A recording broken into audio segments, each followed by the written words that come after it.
Quem não aplauda mais forte em nome de Jesus. Te amamos, Senhor. Te agradecemos pela tua bondade.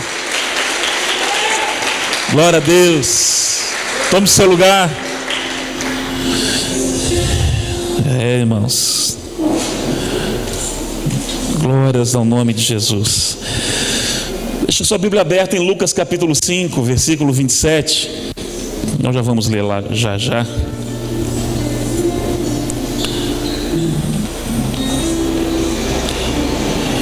E é uma honra estar aqui com vocês. A gente já veio para São Paulo ministrar em algumas cidades, mas Mogi é a primeira vez, pastor. E eu estava no aeroporto de Porto Alegre, no Rio Grande do Sul, capital do Rio Grande do Sul. Eu pastorei uma igreja em Brusque, Santa Catarina, uma cidadezinha simpática, 125 mil habitantes. Alguém já foi em Brusque aqui? Conhece Brusque? Olha aí, ó. Tem alguns. É o polo têxtil do estado lá de Santa Catarina. Então, quer comprar roupa barata é lá em Brusque, irmãos. Amém? Dá um pulo lá qualquer dia desse. Amém? É bem barato. E nós estamos há quase 3 anos lá em Brusque. Talvez eu conte a experiência de lá, porque eu sinto que isso faz parte da palavra dessa noite. Como a gente foi parar lá na Igreja Nação Forte, o que estava acontecendo. Mas falando desse momento, dessa cidade com pastores, né? Pastor Alexandre, sua esposa, sua família.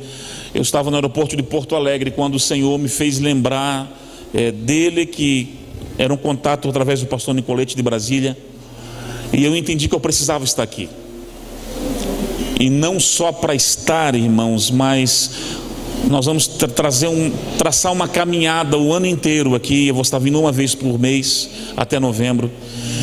E eu sei que algumas coisas vão destravar, não só na sua vida, na minha também. Porque aqui nós não somos um melhor do que o outro, nós estamos todos em fase de transformação, crescimento, maturidade, discernimento, equilíbrio, para viver não só a meia vontade, mas a plena vontade dele para as nossas vidas. Porque não é mais um tempo de a gente viver mais ou menos, é um tempo que ele nos está chamando para um compromisso maior, justamente para nos colocar em nossas mãos coisas maiores. Então eu sei que serão dias desafiadores para todos nós. A começar por essa noite, amém? A começar por aquilo que Deus tem para nós. Eu tirei um tempo de oração essa tarde. Nós chegamos perto do meio-dia. Tivemos um tempo já abençoado com o pastor. Eu e o pastor Charles que viemos. E eu falei, o Tiagão e o Michel estavam aqui perto, já vieram junto para estar conosco. E eu estava orando essa tarde, irmãos, e eu tinha uma outra ideia de como começar essa série de 9 vindas aqui. Por que 9? Porque 9 fala de uma gestação, fala de algo que está nascendo. Então eu sei que nesses dias, nesses meses que nós estaremos vindo aqui, algo novo vai nascer não só no teu coração, mas eu sei que nesse ambiente, um destravar de Deus. Porque, irmãos, faz 20 anos que eu estou no ministério esse ano, 14 anos viajando desses 20 pelo I das Nações, viajando o Brasil, algumas nações. E eu entendo que já há muito tempo na minha vida eu parei de me movimentar sem propósito, por entretenimento ou fazer festinha para crente, né? A gente entendeu que precisa se movimentar pelo Espírito. Quando há um propósito específico, pode ser onde for. Então nós sabemos que nós estamos reunidos aqui, pastor, nesse tempo que é muito profético. Aliás, o nome do culto até foi esse, né? Uma quinta profética, justamente para se colocar diante de Deus e viver com intensidade aquilo que Ele tem para nós. Lá atrás, no fundo, tem alguns livros que eu lancei, alguns materiais. Eu não vou perder tempo falando de livro aqui, irmãos. Eu vou direto para a palavra nessa noite. Mas lá atrás tem alguns materiais que nós lançamos. Eu e minha esposa somos ministros na área da família. E alguns livros, inclusive uns que eu já mandei para o pastor na frente, né? Já tem, né, os livros. Um que é muito próximo do tema de vocês, né? O Flechas da Minha Aljava, tudo a ver, né? Que é um manual de educação de filhos.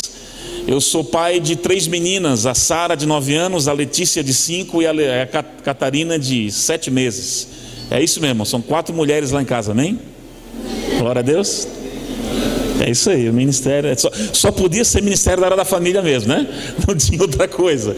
Era esse o caminho. E são as princesas da minha vida aí, né? Que Deus nos deu, e tem sido um tempo muito abençoado. Tem muito material lá, mas um aqui eu vou dar um destaque, que eu trouxe aqui, ó.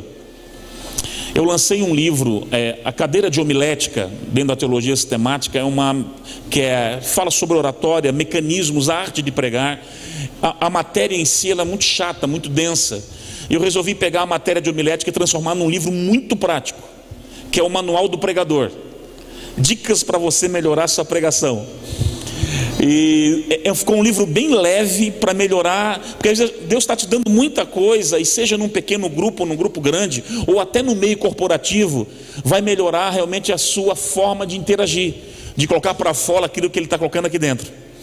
Então ficou um livro muito bacana. As escolas teológicas usam muito esse livro, e eu fiz questão de trazer um pouquinho mais e deixar lá, e você pode ir lá depois procurar o pastor Charles, tá?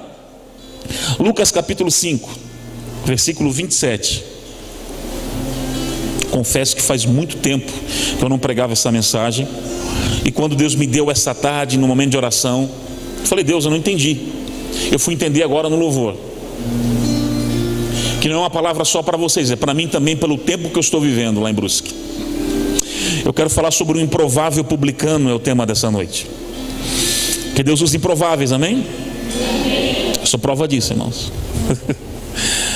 Ele nos usa, pastor, e Ele está nos desafiando para esse tempo, e nós precisamos entender que Ele nos desafia mesmo, mas Ele nos desafia, mas já cuidou de tudo, irmãos. Lucas 5, 27. Depois disso, saiu, e vendo um publicano chamado Levi sentado na coletoria, disse-lhe: segue-me. E esse, deixando tudo, levantou-se e o seguiu. Deu-lhe então Levi um lauto banquete em sua casa. Havia ali um grande número de publicanos e outros que estavam com ele à mesa. Murmuravam, pois, os fariseus e os escribas contra os discípulos, perguntando: por que comeis e bebeis com publicanos e pecadores? E respondeu Jesus: não necessitam de médicos sãos, mas sim os enfermos. Eu não vim chamar os justos, mas os pecadores ao arrependimento. A chamada de Mateus, irmãos, Levi, o filho de Alfeu, ela sempre me marcou muito, sempre foi muito desafiador para mim. E quando o Senhor falou ao meu coração: olha, fala sobre esse improvável publicano, porque é a história de muitos que eu estou gerando nesse tempo. Eu estou desafiando muitos a saírem da zona de conforto, para conquistarem nesse tempo. É um tempo de transição que a igreja do Senhor está vivendo. Eu não estou falando só de Mogi das Cruzes, não, estou falando do Brasil como um todo, da nossa região, Santa Catarina. Eu vejo Deus nos desafiando, e a gente olha às vezes assim: meu Deus, o gigante é grande demais, o desafio é grande demais, a dificuldade é grande demais, eu não tenho capacidade para isso. Volta e meia eu me encontro chorando na parede: Senhor, me dá graça, sabedoria, porque eu sou limitado e falho, e eu preciso do teu amor, da tua misericórdia. E a história, e eu quero entrar um pouco na história desse cara, de Mateus, trazer um contexto histórico pelo menos para você entender o peso do chamado de Mateus. Veja só, a Bíblia fala que ele era um publicano. Publicano na época de Jesus era uma classe social. Sim, as pessoas se tornavam um publicano devido à política, devido à economia. Era algo que se adquiria o direito de ser. Então, ser um publicano naquela época era algo que é uma posição que você conquistava. Até porque é o seguinte: os judeus naquela época, eles estavam livres? Não. Eles estavam sobre que império? Me ajudem aí. Sobre o Império Romano. Toda a Palestina naquela época estava sobre o Império Romano. E o imperador César Augusto, ele dividiu todo o Império Romano em aquilo que nós chamamos de regiões, mas na verdade os romanos davam outro nome, eles davam o nome de distritos. E dividiram todo o império em distritos, e colocaram ali um comandante, um chefe, um governador para cada distrito daquele. Por exemplo, em Jerusalém, quem comandava na época de Jesus era um cara chamado Pilatos. Os Herodes estavam comandando as regiões da Galileia, da Itureia e outros. Então eles dividiram, e esses governantes distritais, posso chamar assim, eles é que davam o direito e a concessão, e vendiam a concessão para as pessoas se tornarem um publicano naquela época, ou seja, cobrador de impostos. Eles vendiam o direito das pessoas cobrarem impostos em Roma. Irmãos, então assim, Um publicano autorizado por Roma para cobrar impostos naquela época, ele ia conseguir uma fortuna rapidinho. Era um excelente negócio. Não era muito barato você comprar um direito em Roma para se tornar um publicano. Não vou dizer que era uma coisa muito barata. Era um investimento, mas a volta, o retorno, se fosse colocar hoje aí, quais são os maiores meios de investimento de retorno hoje? Poupança, isso, aquilo, ações não sei aonde. Naquela época, com certeza, se tornar um publicano. O retorno era garantido. Por quê? Porque eles iam cobrar aproximadamente 10% da renda de toda pessoa. Azeite, grãos, especiarias, ouro, prata, bronze. Eles tinham o direito de cobrar uma parte, era para Roma, mas uma boa parte era para eles. Então era um excelente negócio se tornar um publicano. Com certeza Mateus aqui, ele não era um cara qualquer, mas ele tinha muito recurso, porque não existia publicano pobre naquela época. Todos eles eram ricos, e até o tal do Zaqueu lá, né? Que era uma espécie aí de um chefe dos publicanos. Você vê a fortuna que ele consegue, e depois ele, tocado por Jesus e pela mensagem do Evangelho, ele resolve restituir, quadruplicar todo aquele que ele de alguma forma prejudicou, e não foram muitos.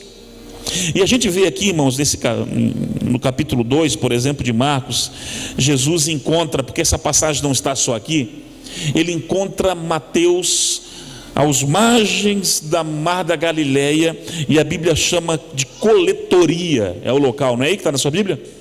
O local onde ele encontrou Mateus. Alguns estudiosos divergem do que seria essa tal de coletoria, mas era, basicamente, eu vi muitos estudiosos dizer que era uma espécie, sabe aquelas cabanas de salva-vida que tem na praia? Que tem aqui os pilastras lá em cima, um lugar com 4 janelas. Geralmente é ali que um publicano geralmente tinha vários funcionários trabalhando para ele. E o publicano naquela época também existia uma vestimenta toda especial, que já mostrava de longe que ele era publicano. É que nem a toga para um juiz. Ele já tinha aquela que tirava. E estar ao mar da Galileia era uma rota, irmãos, muito comercial, que ligava Damasco aí ao mar Mediterrâneo. Então você vai ver que ele estava num lugar estratégico, ganhando o seu dinheiro, até o dia que ele tem um encontro com Jesus.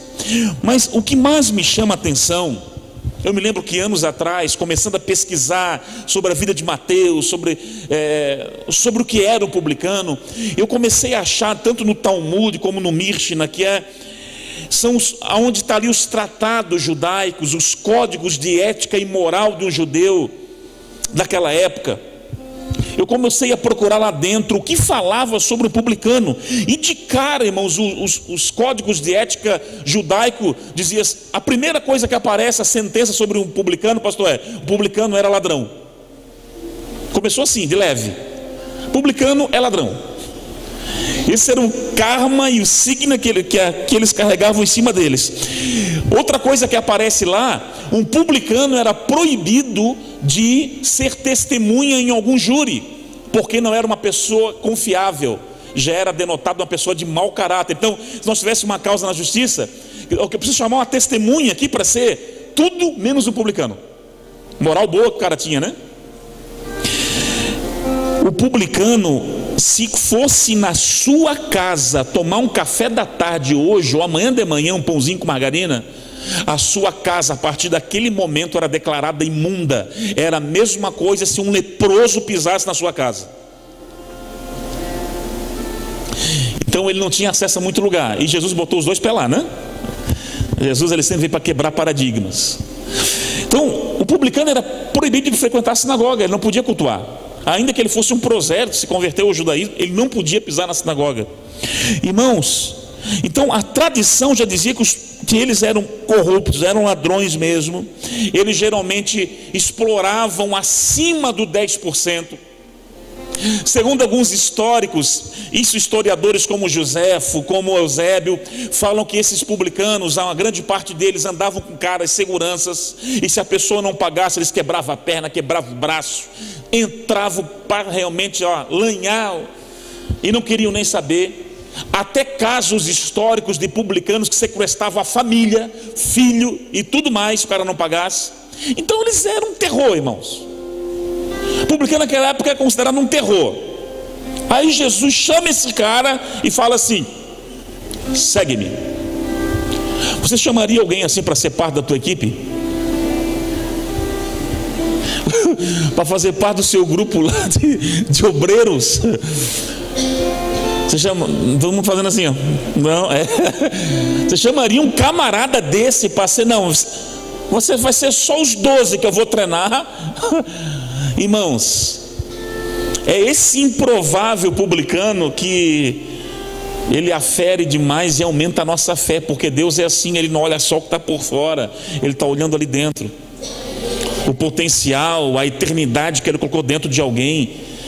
Então, eu sou um improvável. Quem sabe tem muitos improváveis que eu estou olhando aqui, irmãos.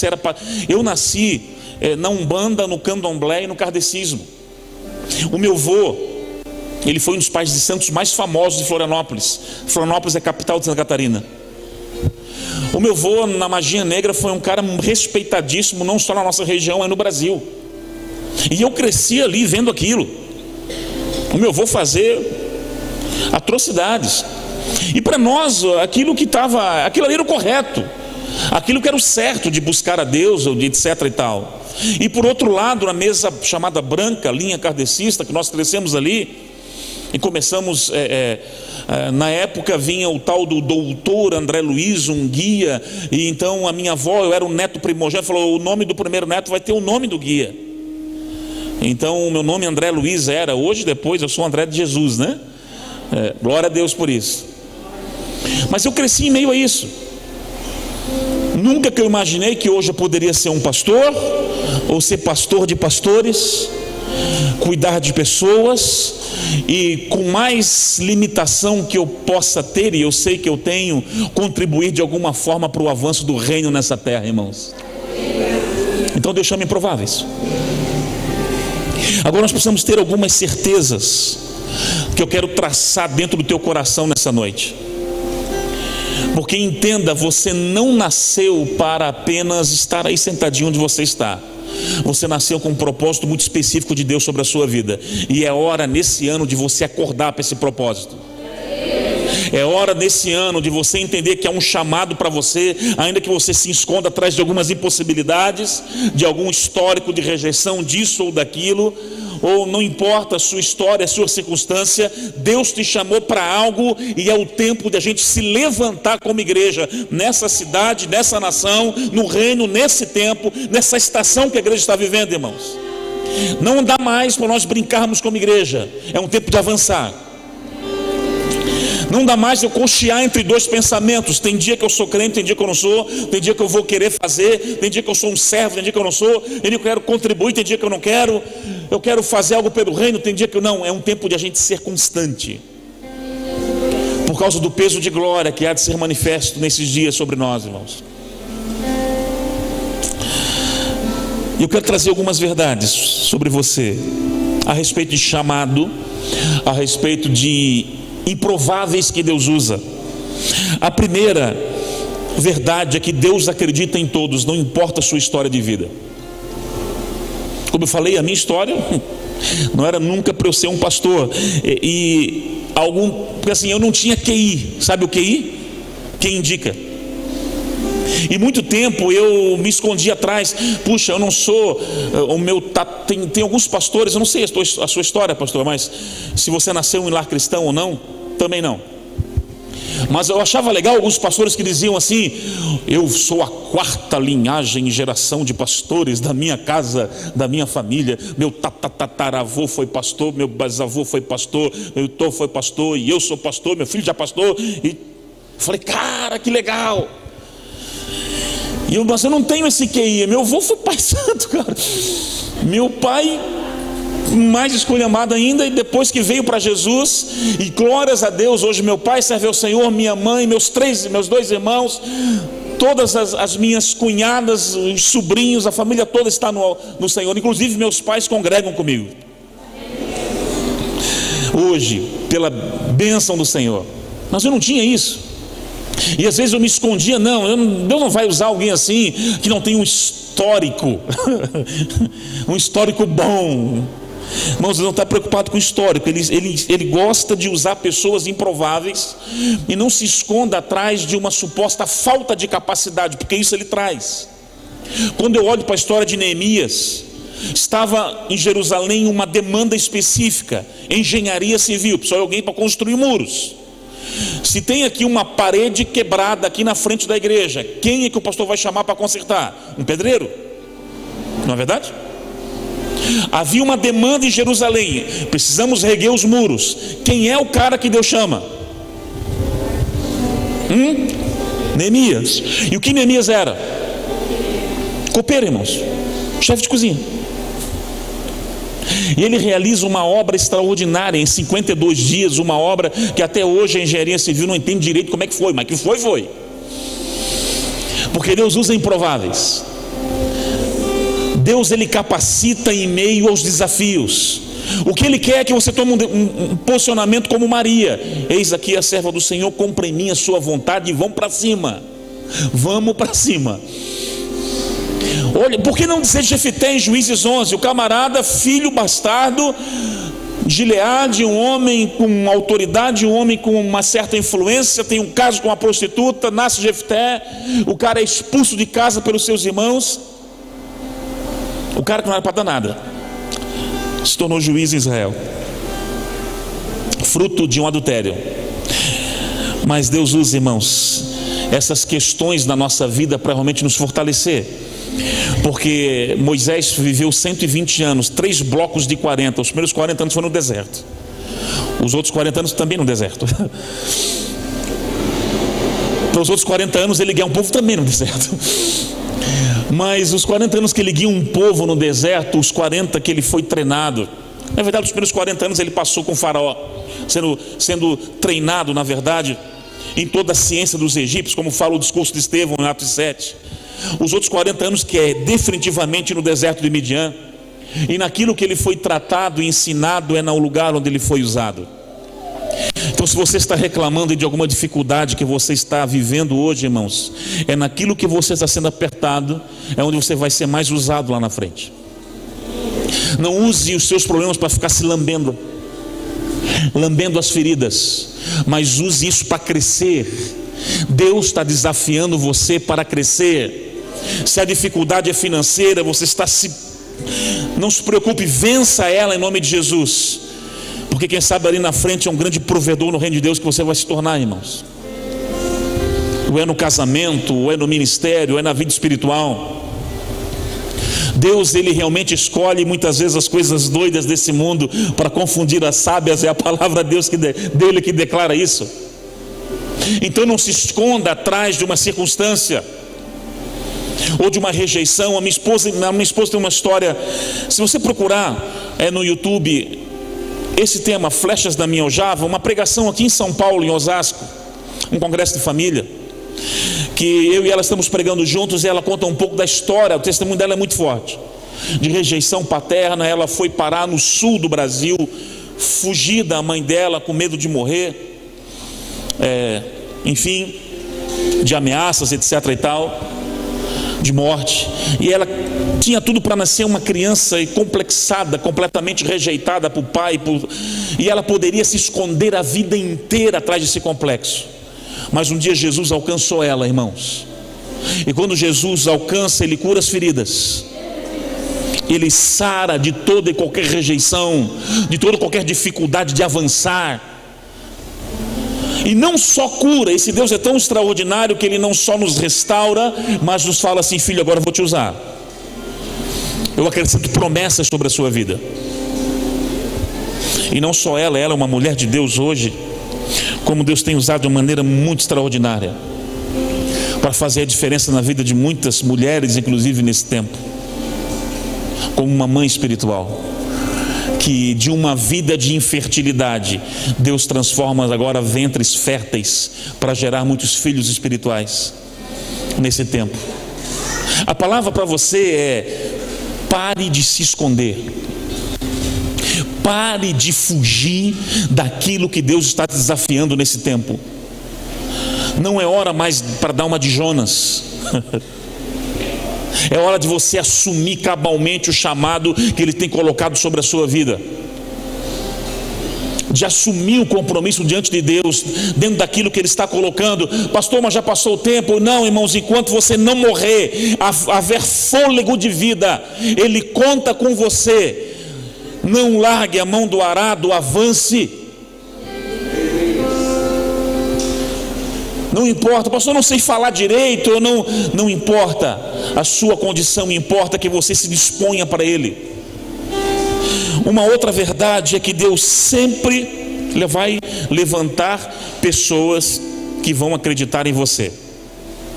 A primeira sentença é que Deus acredita em você. A segunda é que Ele vai levantar pessoas que vão acreditar em você. Eu compartilhei com o pastor que eu recebi uma palavra em janeiro, nas primícias em janeiro de 2017, que Deus estava nesse tempo atraindo corações com o mesmo propósito no reino.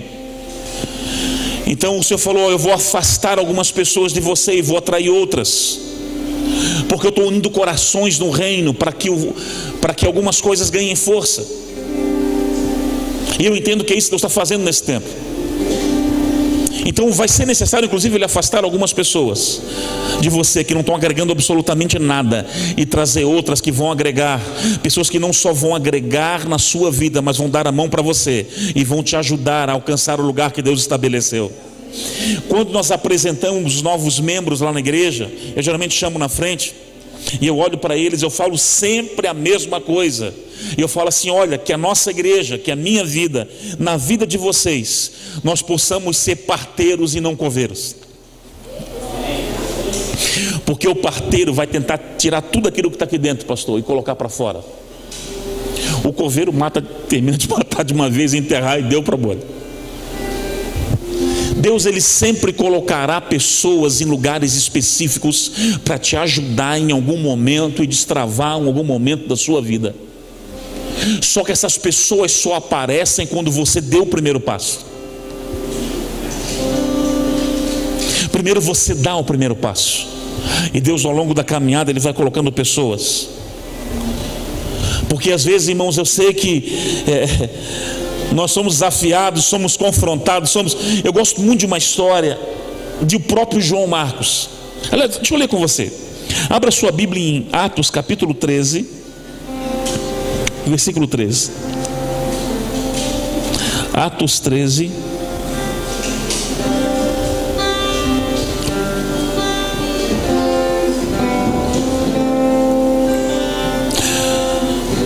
Tendo Paulo, Atos 13:13, e seus companheiros navegado de Pafos, chegaram a Perge na Panfilha. João, porém, apartando-se deles, voltou para Jerusalém. Uma das primeiras viagens missionárias de Paulo, ele monta uma equipe. E nessa equipe tinha um garoto, aproximadamente aqui uns 17 anos. E ele não aguenta o peso da responsabilidade. E o que ele faz? Ele aparta, ele sai fora, ele desiste no meio do caminho e volta. Ok, passa-se o tempo. Agora você abre em Atos 15:36. Passa-se o tempo, passa-se o período dessa deserção. Agora Paulo está novamente numa nova empreitada missionária. Atos 15:36 fala que, decorrido alguns dias, disse Paulo a Barnabé: vamos tornar a visitar os irmãos das cidades, vamos fazer uma nova viagem missionária, vamos passar a anunciar a palavra, vamos lá, ver como é que eles estão. E Barnabé queria que levassem também a João, o mesmo lá que desertou. Mas Paulo não pareceu razoável que tomassem consigo aquele que desde a Panfilha tinha se apartado e não tinha acompanhado no trabalho. Paulo falou assim: esse cara não, esse cara é vacilão, ele desertou na primeira pegada, eu não quero frouxo comigo. E a Bíblia fala no versículo 39 que houve uma contenda tal entre eles que os camaradas se separaram, se apartaram. Barnabé pegou Marcos, botou debaixo do braço e levou, e Paulo pegou Silas e foi para o outro lado. Sabe o que é mais interessante? Passam-se muitos anos. Paulo está escrevendo 2 Timóteo capítulo 4. 2 Timóteo capítulo 4. Passa-se muitos anos. Paulo agora escrevendo já uma certa idade, já passando muita coisa na vida dele. Ele está escrevendo a sua segunda carta para o seu filho na fé, Timóteo. Em 2 Timóteo capítulo 4, versículo 11, ele está fazendo algumas considerações. Ele fala assim, só Lucas está comigo, agora toma a Marcos e trazei-o contigo, porque ele é muito útil para o ministério. Alguém acreditou nesse moleque, que vacilou lá no início, sim. Barnabé comprou briga com o próprio Paulo, que ele amava muito, por causa desse menino. Levou debaixo do braço, falou, não, eu acredito nele, ele tem potencial. Ele deu uma vacilada, mas ele tem potencial. Ao ponto deles passarem-se muitos anos. João Marcos, ele vinga, irmãos. Porque às vezes tudo que a gente precisa é de um pai espiritual para destravar algumas coisas na nossa vida, porque é o pai que dá destino para um filho. É o pai que vira a chave no filho, tanto biologicamente como espiritualmente falando. E quando acontece isso, passa-se um tempo, considerações finais de Paulo, ele falou assim, traz o Marcão para cá, traz ele, traz, porque eu entendi que esse camarada, ele tem sido muito útil, o desertor, o vacilão, tem sido muito útil no ministério. E é engraçado, né? Quais são os 4 evangelhos? Mateus. O cara escreveu até um evangelho, mano. O cara escreveu até um evangelho. Porque Deus colocará sempre pessoas que vão acreditar em você no meio do processo. Deus acredita em você. Deus vai colocar outras pessoas que vão te impulsionar, como uma palavra dessa aqui numa quinta-feira à noite. Os pastores que estão aqui, que o tempo inteiro estão aí dando uma palavra, vai, tem potencial aí dentro. Aliás, tem potencial aí dentro que nem você nem sabe que tem, irmãos. Por isso que é um tempo que a gente está sendo muito desafiado. Eu vou parar aqui e vou contar eu sinto que no meu espírito te contar essa parte em Brusque. Eu estava vivendo os melhores momentos da minha vida ministeriais. Estava no auge. Aliás, o nosso auge é muito relativo, né? Às vezes o meu auge com Deus não significa que é o meu auge com Ele. Mas estava no auge, uma agenda de 2 anos para frente, assim mais ou menos. Escolas de casais. Estava congregando com o meu pastor, que é pastor até hoje sobre a minha vida, o apóstolo Casas, numa igreja no norte do estado de Santa Catarina, numa cidade chamada Joinville. Estava lá bem, e de repente um pastor de Brusque me liga e fala assim: pastor André, tudo bem? Eu já conheci a Igreja Nação Forte. A Igreja Nação Forte vai fazer 12 anos esse ano. 12 anos. Eu já conheci a igreja, eu pregava lá 2, 3 vezes por ano lá. E o pastor me liga e fala assim: pastor André, estou fechando a igreja. Mas como assim? Não, tem uma dívida enorme aí, tem uns 20 mil e não sei o que. Eu já mandei os últimos membros ir embora. Não dá mais. Mas pera, e por uma cristocidência eu estava pregando numa cidade ali do lado, chamada São João Batista, estava bem próximo ali. Eu falei: cara, se encontra comigo numa outra cidade que é mais do lado ainda, Nova Trento, uma cidadezinha italiana, simpática lá do Vale Europeu. Eu falei: me encontra ali.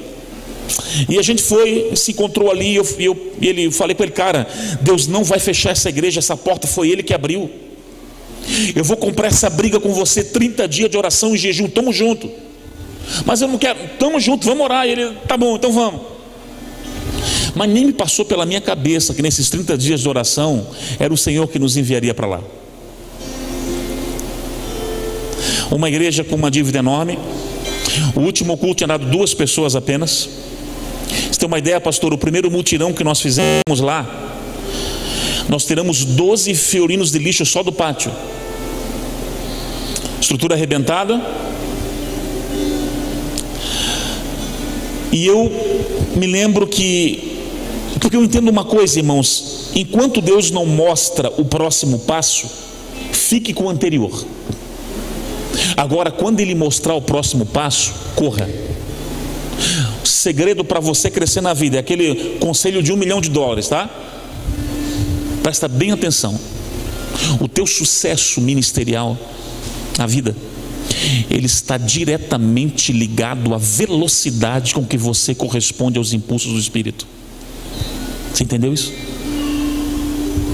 A velocidade que você obedece é a velocidade que você cresce. Eu me lembro que eu e minha esposa começamos a orar.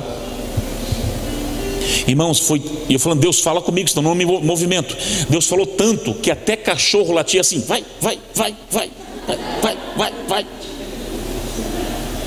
Chegou a ser esquisito, irmãos.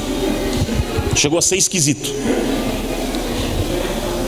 Só faltou materializar um monte de coisa na minha frente dizendo vai.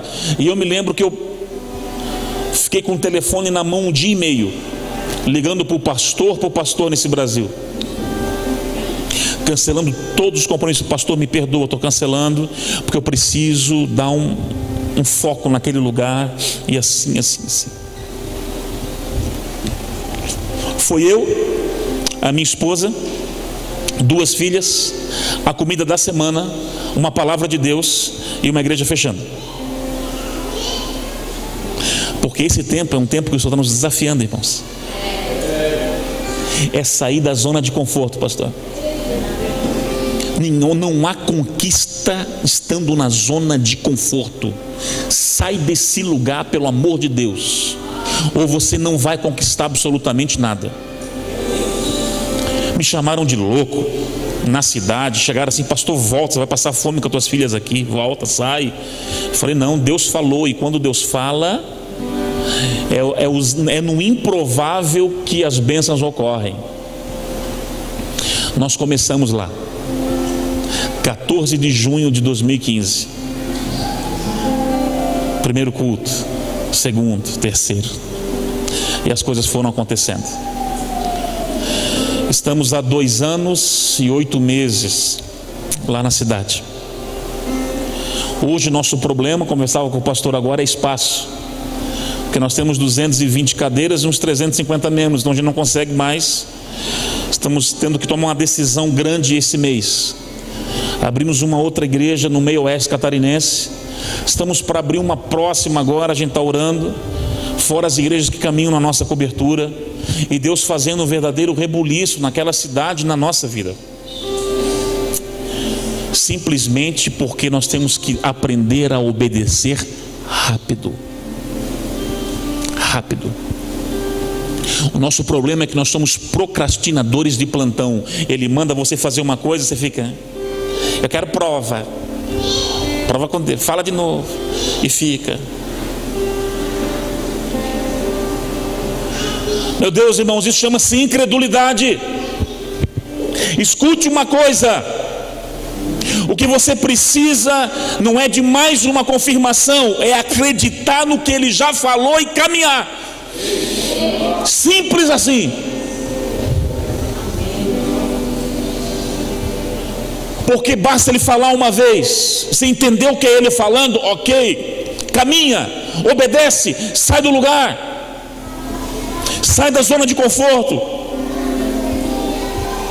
Hoje nós fizemos um milagre pela vontade de Deus naquele lugar. Agora esse caminhar, eu vou fechar isso aqui, irmão. Não é mais para fazer isso aqui. Esse caminhar, ele tem princípios. Esse caminhar, então eu vou te contar o que aconteceu no primeiro culto de inauguração da Igreja Nação Forte, reinauguração, dia 14 de junho de 2015. Eu estava em Joinville no meu apartamento, era domingo de manhã, a final da tarde, depois ali do almoço, fui tirar um cochilo, e à noite já era o culto de posse. Eu não sabia se ia ter 5 pessoas, se ia ter 10, se ia ter uma, se ia estar só eu e minha família. Eu fui divulgando nas redes sociais, vou estar lá, assumindo uma igreja naquela cidade. E de repente eu estou assim, irmãos, e eu tenho uma daquelas experiências que você não tem todo dia, uma experiência muito específica.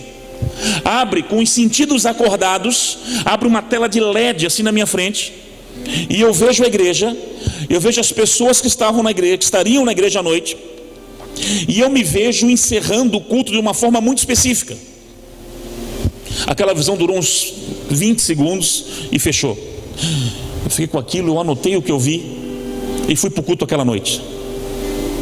Chegando lá, irmãos, era incrível. Eu tinha visto na visão mais ou menos umas 40 e poucas pessoas. Era exatamente o que tinha no domingo à noite, no primeiro culto. Umas 40 e poucas pessoas. Mesma cor da camisa, mesmas, tudo. Chega a ser assustador. E quando eu vi aquele movimento, o pastor chamou eu e a pastora Carol na frente, a minha esposa. Nós nos ajoelhamos e o pastor que estava até então, ele orou assim: eu transfiro a autoridade agora que a mim concedida na igreja. Aquela questão de, né, pastor? Nós sabemos bem, para a pastora Carol, para o pastor André, transfiro. E a pastora já saiu, foi embora. Ele chegou para mim: você faz se quiser agora. E nessa do você faz se quiser, eu lembrei da visão de manhã. E na visão era o seguinte: eu preguei uma palavra rápida, uns 15 minutos, sobre o governo do Espírito. E chamei as pessoas e nós fizemos um círculo por toda a igreja, um círculo de mãos dadas. Nós demos as mãos, porque foi a visão que eu vi. Eu dei alguns passos para frente e a minha oração foi assim: Senhor, eu devolvo para Ti a autoridade que eu acabei de receber, e declaro que quem governa esse lugar a partir de agora é o Teu Espírito. Irmãos, ocorreu um barulho físico no local. Bum! O nosso menino que até hoje coordena, ele estava no primeiro culto e está na mesa de som até hoje, o Pierre, ele falou: pastor, eu ouvi um bam, como uma batida, e eu ouvi como passasse uma milícia por mim, de anjos. Ou seja, alguma coisa rompeu naquele dia, simplesmente porque o Espírito foi convidado a governar o lugar. A minha oração até hoje lá é assim: Espírito Santo, não deixa eu te atrapalhar, porque eu sou bem ruizinho e eu não quero te atrapalhar. É o tempo, irmãos, de a gente tomar uma decisão, é o chamado corte. Porque decisões, o Senhor tem falado muito profeticamente. Estava numa conferência em Minas semana passada, e o Senhor falando sobre um tempo de corte nessa nação, um tempo de transicionamento com pastores e líderes nesse país, que aqueles que entenderem o que Deus está fazendo e partirem para um lado muito intenso de renúncia, de posicionamento, vão crescer de forma assustadora nesse tempo, e vão viver lugares em Deus que nunca a gente pensou, pastor, que um dia poderia viver. Agora o nível de renúncia será maior, o nível de entrega. Quando eu falo entrega, eu estava com uma mulher que é referência no Brasil, chamada Zenate de Oliveira. Estava ministrando num retiro com ela, e ela, uma senhorinha assim, de oração, irmão, pensa numa mulher de Deus. E ela chegou assim, largou os talheres, olhou para mim: André, você quer viver o tudo de Deus, filho? Eu falei: quero. Quero, sim. Então deu seu tudo para ele. Esse papo é esse aí. Se você quer o tudo de Deus, é o tudo que você tem que dar para ele. E o que é tudo, pastor? Tudo. Tudo. É inclusive os teus sonhos e projetos. E é aqui que eu quero bater a tecla nessa noite. Deus está trocando rotas aqui nessa noite. Porque para você se tornar do improvável a uma possibilidade no reino, a primeira coisa que morre é os teus achismos e os lugares aonde você deseja estar para viver o que Ele quer na sua vida. Quando você entrega as rédeas de tudo para Ele e decide viver totalmente o que Ele tem, então você passa a viver com velocidade no reino. Você passa a viver em um ano que demoraria 3, porque o alinhamento com a vontade dEle e o governo dEle sobre a tua vida faz com que as coisas andem mais rápido. Eu não sei se aqui tem inverno mesmo. Não muito, né? No sul tem bastante, né? na nossa região, eu lembro assim, tem pessoas que eu assemelho a aqueles carros a álcool no inverno lá no sul, domingo de manhã, que não quer pegar e não sai do lugar, irmãos. A pessoa vive sempre no quase, sempre quase rompendo, quase alcançando, quase tocando, quase, até um dia que você decide arrancar o que você tem, as suas coisas, o seu coração, e jogar no altar e dizer: Senhor, a partir de agora, aí você fala o que Paulo falou: não sou eu mais quem vivo, mas é Cristo que vive em mim. E a partir de agora é o teu comando e não o meu, é a tua vontade e não a minha, é o teu desejo e não o meu. Então, se ele disser para você: pega, você pega. Se é para largar, você larga. Se é para avançar, você avança. Tudo isso é fruto de um posicionamento só. A nossa igreja, no primeiro culto, nós decidimos tomar uma decisão, e essa decisão nós colhemos o fruto até hoje, que é entregar o governo para Ele. Porque quando Ele governa, irmãos, então Ele governa. É um desafio a cada dia, é matar o eu a cada dia, é jogar e se prostrar a cada dia, para descobrir a plena vontade dEle para nossas vidas. Aí você pode falar: pastor, mas eu não sei qual é a vontade de Deus para a minha vida, eu não estou ouvindo Deus. Eu sei que não é fácil, tem 4 vozes no mundo: a voz de Deus, a voz do diabo, a voz das pessoas e a voz do teu coração. Saber quem é quem quando está falando, eu sei que é um desafio, mas vai ser libertador para você. Se colocar naquela sala de crianças ali, que é aquela azul, né, de crianças, eu falo sempre na igreja lá, umas 30 crianças ali berrando: uau, pega, salta, não. E colocar uma das minhas filhas ali no meio, pode ser a Sara, de 9 anos, e ela fala assim: oi. A Sara está ali. Por quê? Porque eu ouço ela todos os dias, o timbre dela já está gravado aqui. Se aproxime do Espírito, e um sussurro dele apenas, você vai saber que ele falando e direcionando a sua vida aonde é necessário. Então você precisa chegar mais perto dele. Você precisa chegar, tomar uma decisão de uma vez por todas. Não passe mais um ano no quase, mas tome uma decisão de entregar as rédeas da sua vida para Ele. E você vai chegar no dia 31 de dezembro de 2018, se Jesus não voltar até lá, né? E você vai olhar para trás e vai dizer assim: foi o melhor ano da minha vida. Foi o melhor ano da minha história. Simplesmente porque mudou? Mudou que você entregou o governo para Ele. E entregar o governo não é pegar de volta, é entregar mesmo. E passar a ouvir o que Ele tem para falar. Pastor, mas como é que eu faço para ouvir mais? Eu vou usar uma dinâmica aqui para encerrar. Vou usar como é o nome do jovem ali? Fábio. Vem cá, Fábio, rapidinho. Fábio, vai lá no final lá, lá onde está aquele estrado, lá perto do purificador, vai lá. Vira para cá, Fábio. Fecha os olhos. Eu vou falar fora aqui do microfone. Você ouviu o que eu falei, Fábio? Chega aqui agora, corre aqui pertinho de mim aqui, vem cá. Vou falar no mesmo tom de voz, fora do microfone. Pode chegar aqui perto.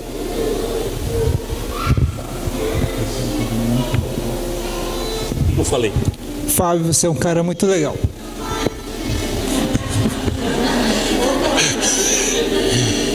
Ele ouviu por quê? Então não é Deus que não está falando, filho. Eu sei que está longe demais, entendeu?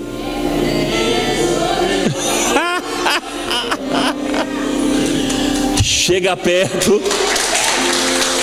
Chega perto. Chega perto. Obrigado, Fábio. Chega perto, que você vai ver o que vai acontecer. Chega perto e você vai ver que aqui vai ficando mais sensível às direções dele. Então você vai conseguir ter as direções que você precisa para a sua vida, para o seu chamado, para o seu ministério. Porque para de dar cabeçada na parede, isso dói demais, gente. Para de ser impulsivo nas suas decisões. Vou fazer, agora vou fazer, agora vou fazer, agora vou. E não para ouvir o que ele tem para falar sobre a sua vida. Uma decisão errada pode significar anos de atraso. Anos de atraso. Eu já atrasei muita coisa na minha vida. Eu já atrasei por tomar decisões fora da direção dele. Esse é um ano de um alinhamento total com a vontade do Espírito, e isso para a sua vida, com uma forma mais violenta, começa a partir de hoje. Não que você já não viva isso, porque eu sei que aqui há pastores de Deus sobre a sua vida, mas eu estou falando por um nível de intensidade maior. Eu queria que você ficasse de pé, em nome de Jesus. Se quiser baixar as luzes como estava lá no louvor, isso. Escute uma coisa. Eu quero fazer um convite para você nessa noite, mas preste muita atenção. Teve um dia num retiro, uma experiência que eu tive muito pessoal, que o Senhor falou assim: tu me amas, filho? Eu falei: te amo, Senhor. Tu me amas mesmo, filho? Eu falei: te amo, Senhor. Então entrega todo o controle da tua vida para mim e deixa eu guiar. Então eu, com lágrimas no altar, eu entreguei os meus fardos, os meus sonhos, os meus projetos. Eu desengavetei tudo e joguei no altar. E eu descobri que tinha alguns sonhos que eu tinha que ele não estava aprovando, e tinha coisas que ele trouxe que eu nem imaginei que eu poderia viver. Agora entenda uma coisa: a vontade dele sempre será melhor do que a nossa. O desejo do coração dele sempre é melhor do que o nosso. Nessa quinta-feira, o que você vai fazer no altar é entregar o comando total da sua vida para ele. Isso inclui tudo, tudo. E se você fizer uma aliança no altar nessa noite, decidindo viver todo o governo dele sobre a sua vida, a aceleração que você vai viver esse ano é algo que você nunca imaginou um dia que poderia viver. Então saia do seu lugar, você que deseja fazer essa aliança com o Senhor no altar, e vem aqui na frente. Nós vamos estar cantando uma canção e dar um tempo para que você possa buscar ao Senhor, para que você possa se colocar diante do altar de Deus. É entregar os teus sonhos, é entregar projetos, é entregar planos, é entregar plantas, e a partir de hoje começar a construir algo mais sólido diante dele, na presença dele.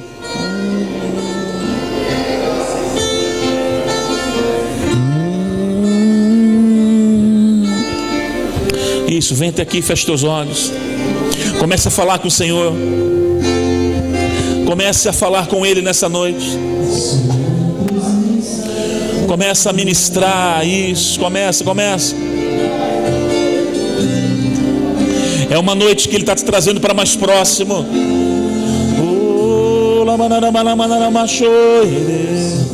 Presença.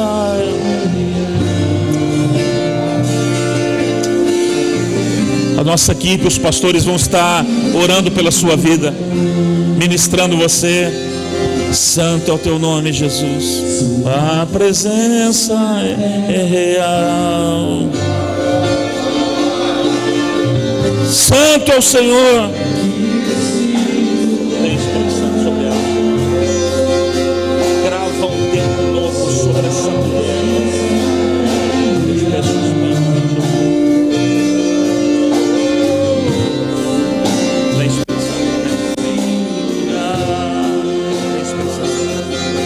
Sobre os teus filhos. Deixa a tua vida.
aqui nesse lugar. Presença é real.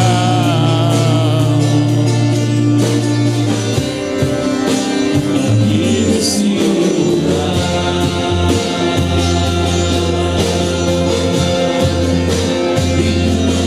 Orar.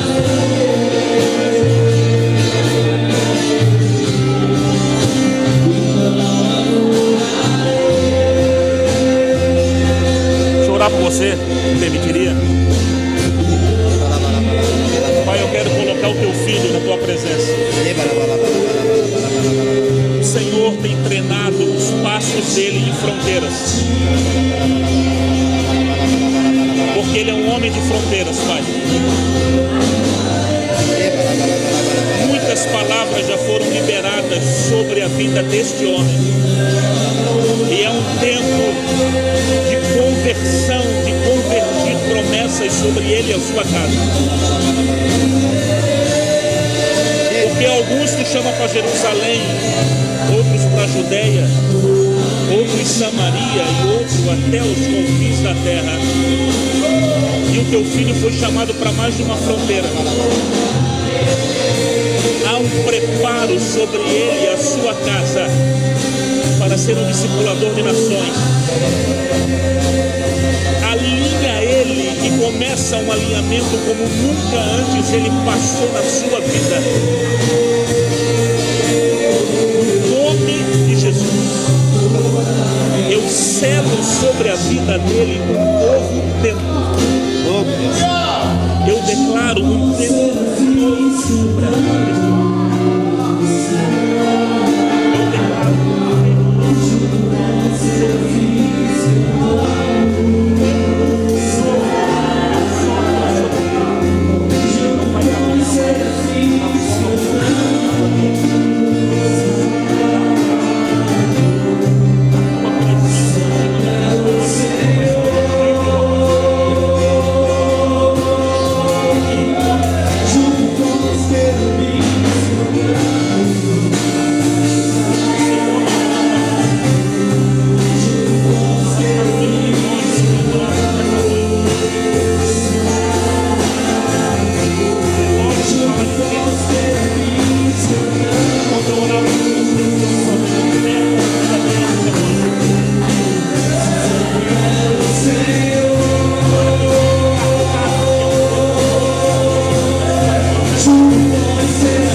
Coloca a sua mão sobre o teu coração, se você pode.